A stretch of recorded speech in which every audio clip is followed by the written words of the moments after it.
Hi, this is Rob Hanley for the Durham Duplicate Bridge Club on Thursday, March the 16th for the 399er game. We have two hands for you today. The first one is number 6. Partners open a diamond. I do have a diamond fit, but it is more important to show a major in case we have a fit there. After all, majors score more than minors, so I'm just going to bid one spade. Partners rebid 2 diamonds. So a couple of things from that. The first is that my partner has an unbalanced hand because they did not continue with some number of no trump. The 2 diamond bid shows a range of 11 to sometimes as many as 17 high card points. The only reason they would be up at 15 to 17 and only bid 2 diamonds rather than 3 would be if their diamonds weren't particularly good. And they could have only 5 diamonds if they in fact have 4 hearts. Again, they couldn't bid a no trump because they weren't balanced, and they couldn't bid 2 hearts because they didn't have the strength for a reverse. So obviously there's no question I'm going to game on this hand. I have 15 high card points, great hand. So what I need to do is find a bid which says I have extra values, I'm going to game, I have a diamond fit. What do you think, partner? So if I bid a new suit, whether it's 2 hearts, which to be honest looks like hearts and could get us into some trouble, or 3 clubs, any new suit I bid will kind of imply that I have 5 spades, and my partner might make a delayed raise in spades, showing me 3 spades. Not thrilled with that idea because it might be difficult to clarify that everything was really about diamonds later. So that leaves me with the unpalatable choice of a splinter bid in hearts in support, which it's implied is a fit with diamonds. So a splinter bid is, by definition, a ridiculous jump that can have no other possible meaning. So in this case, the splinter bid is 3 hearts. There's no need to bid 4 hearts. There's no good reason for me to bid 3 hearts as anything other than a splinter. It makes no sense. The advantage of having the splinter at 3 hearts in this case is it kind of tells my story. I don't have more than 4 spades. I like diamonds. I have extra values in my hand, generally 15 plus high card points, and it leaves my partner with the option to sign off in 3 no trump if that's what they prefer to do. So the only thing that makes this unpalatable really is that it's a kind of a pseudo cardinal rule about splinter bids that you don't splinter with a singleton ace.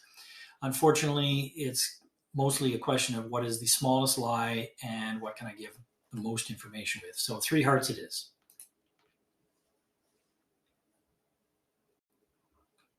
Okay, so partner has bid 4 clubs. So what do I know when they do that? The first one is they have extra values. Because if they had a minimal hand, sort of 11 to 13, maybe a crappy 14, they would either bid 3 no trump with hearts stopped or 5 diamonds to say, okay, you got my interest, but I don't want to play in 3 no trump. And so when they take a Q bid, in this case 4 clubs, they're showing me first or second round controlling clubs, which is usually going to be the ace or the king, and they're expressing some interest in slam. So I'm going to assume my partner has the king of clubs, and it's worth noting that because they bypass spades to get to clubs, they do not have the king of spades. Now that doesn't bother me too much because I have the ace. I'm more generally interested in the fact that they expressed some slam interest after I did. So I'm just going to jump to 4 on trump at this point. Partner bid 5 clubs. We're playing 1430, so that shows 1 or 4 key cards. Now I have 3 key cards, the 3 aces. So partner either has the king of diamonds or the ace of diamonds, but not the other one. So we're missing 1. And that's pretty much good enough for me at this point to bid 6 diamonds. You might say that's kind of strange. It looks like I have a lot of losers, but you need to remember that my partner also needed to have enough to be interested in slam opposite my 15 count. So it's not like they have to value somewhere else. Where are they? Because they're clearly not in diamonds. They have the ace or they have the king, but they don't have the other honors. So they've got a bunch of honors elsewhere. So I'm going to trust my partner and I'm going to bid 6 diamonds.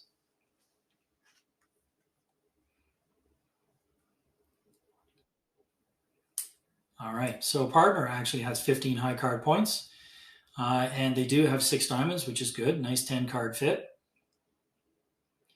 It looks like making 6 is going to depend on one of two things, either finessing for the king of diamonds or finessing for the king of spades.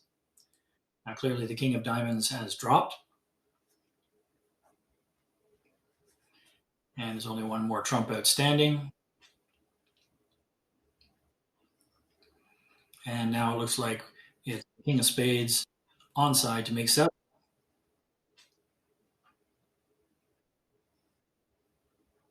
And there it is. So everything is magical on this hand.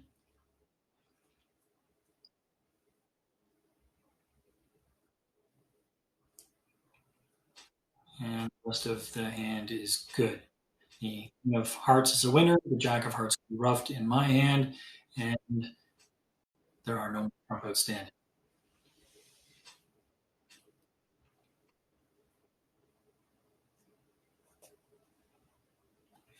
Okay, so now that we can see all 4 hands, you can see that my partner bid 2 diamonds. They have a nice hand with 15 points, but their diamonds aren't really good enough for them to jump to 3 diamonds. It was critical, as it turns out, that I bid a splinter to 3 hearts, despite the fact it's a singleton ace, and that's kind of a no-no. Because if I bid 3 clubs, my partner will bid 3 spades, showing me delayed 3-card support in spades, and now everything looks like it's about spades. And 6 diamonds is a good contract, even though we're missing 2 kings. If you think about it this way, if I had one king, just the one king I needed to make 6, that would be a 50% chance. But there are actually 2 ways to make this contract, and the other one is the king of spades is on side. So that's 50% of the remaining 50%, which gives me a total combined of 75% chance of making the slam. So that's quite acceptable. And if you found 6 diamonds, good for you. All right, we're going to pause while we change directions for the second hand. All right, we're back, this time with hand number 15. Okay, so I have a balanced hand, 11 high card points, nothing to write home about. Pass it is. One club on my left, partner's overcalled a heart, pass on my right, as you can see. And I have that same 11 count. This is actually a fairly common circumstance where you have some points, you want to do something. What do? You don't have a fit with your partner. So let's go over the options. Is it acceptable to bid 1 no trump? It is. There is some latitude on a 1 no trump continuation in this kind of auction because my partner is only an overcaller. But I personally think the hand is a little too strong in 10s and 9s, and I do like my king jack of clubs. I think the hand is worth a 2 no trump bid rather than 1 no trump, if that's what I want to bid. Alternatively, I can bid 1 spade. There's nothing wrong with bidding a spade. It does not promise 5 spades. The only thing my partner can take as a takeaway from this is when I bid 1 spade, 1 no, or 2 no, I do not have a heart fit. And 1 spade will allow us to find a spade fit. So for sake of argument, I'm going to start with that.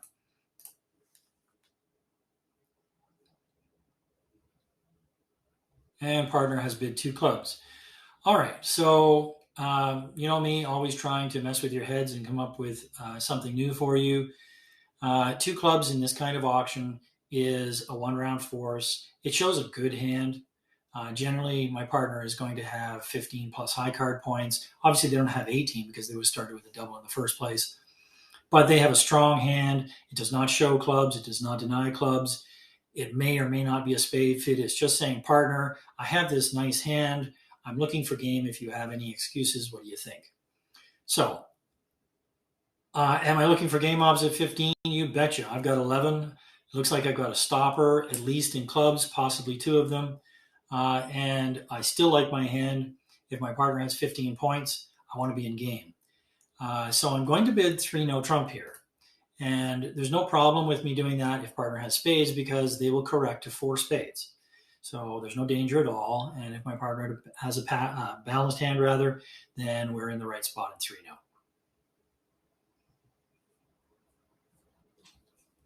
And here comes a heart lead. Okay, so let's do a quick tally here. It looks like I have 4 spades, 4 hearts, that's 8, and I need to find 1 more trick. So the obvious spot is in hearts. If the hearts are no worse than 4-2, 2 on one side and 4 on the other side, then I will take all 5 heart tricks. So let's start by winning a heart first. And just for safety's sake, I'm going to play another heart. Let's see how that works. So the West Robot has led his singleton heart, which is not unreasonable given that I didn't raise hearts. So West knows that the East Robot has a lot of hearts. It just didn't happen to be particularly good. So that means I still have 8 tricks. I may need to come up with another trick. So given that West opened the auction, let's kind of imagine what he has. He has nothing in spades and he has nothing in hearts. So he has a full opening bid in clubs and diamonds. I expect him to have the ace and queen of clubs and the ace king of diamonds. That would make a reasonable opening bid, and that's what I expect that he'll have. So we have an interesting situation here that if I throw him in, he'll have to lead to me. And if I can throw him in twice in clubs, I'll actually score a trick in clubs if he's got the ace queen sitting over my king jack, because the 10 and the dummy will be a winner. So I'm actually going to play a club here. I'm not going to play a diamond because that will only work if East has the jack but not the king. And if West has the ace, the king, and the jack, is just a free finesse against myself. So a club it is. Ooh, there's the singleton queen. That actually guarantees me 2 tricks instead of the one I needed, which is quite a surprise. All right. He's cashing out, it looks like to me. Yeah, there's the jack of diamonds. In fact, the rest of the tricks are now mine. I'm going to duck that around, take my jack of clubs, cash this, and pitch a losing heart. And I have 4 spades, 2 hearts, and a good club for 7 tricks, even though there's only 6 cards left. So I'm just going to claim at this point, and I made an over trick. So part of the reason I chose this hand was because of that cool 2 club bid, something you haven't seen before. And also because I noticed that most of you were stuck for a bid with the north hand, and you chose to rebid your hearts, which I understand. And South took a pessimistic view and just didn't go to game. All right, that's it for this week. We'll see you next time. Thanks.